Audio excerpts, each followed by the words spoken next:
TikTok থেকে পরিচয়, এরপর কোরআন শরীফকে সাক্ষী রেখে বিয়ের দাবি করলেন দুই বান্ধবী।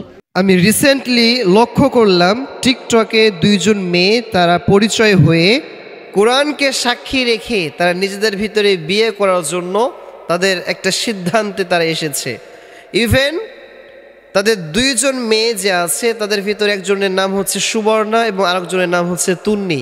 তো সুবর্ণা নামক মেয়েটা তুন্নির বাসায় এসে তাকে বিয়ের প্রস্তাব করেছে এবং তাকে বিয়ে করে তার সাথে সারাটা জীবন সে থাকতে চায়।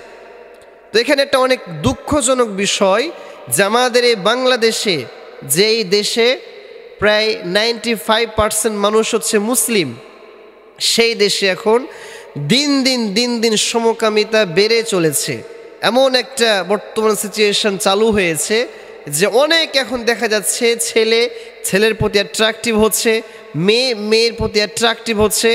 অ্যান্ড এগুলো এমন একটা বিশাল রূপ ধারণ করছে যে এগুলোর কারণে আমাদের যে সমাজটা আছে এগুলো অনেক অধপতনের দিকে চলে যাচ্ছে। এবং এই বিষয়গুলো যদি আমরা গণসচেতন না হই তাহলে আস্তে আস্তে আমাদের যে সুন্দর সমাজটা আছে এগুলো নষ্ট হয়ে যাবে। মনে রাখবেন, একজন ছেলে আর একটা ছেলের প্রতি যখন অ্যাট্রাকটিভ হয়, একজন মেয়ে যখন আরেকজন মেয়ের প্রতি অ্যাট্রাকটিভ হয়, এগুলো হচ্ছে কিয়ামতের আলামত।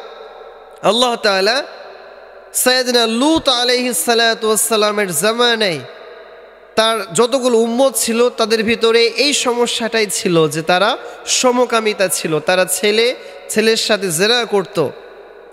তো আল্লাহ তাআলা তাদের এই অপকর্মর কারণে সাইয়েদনা জিবরাইল আলাইহিস সালাতু ওয়াস সালামের মাধ্যমে পুরা লূত জাতিটাকে আল্লাহ তাআলা ধ্বংস করে দিয়েছে। তো এজন্যে এই সমস্ত যে ঘটনাগুলো ঘটছে এগুলো অনেক দুঃখজনক একটা বিষয়।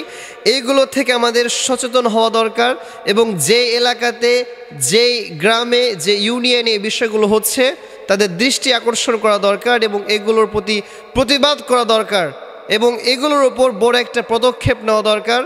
যদি আমরা এগুলোর প্রতি কোনো বড় ধরনের পদক্ষেপ যদি না নিই তাহলে দেখা যাবে একটা সময় আমাদের এই সুন্দর সমাজটা, আমাদের এই সুন্দর জীবন ব্যবস্থা একসময় নষ্ট হয়ে যাবে এবং আমাদের উপরও অনেক বড় বড় আযাব আর গজব আসতে পারে।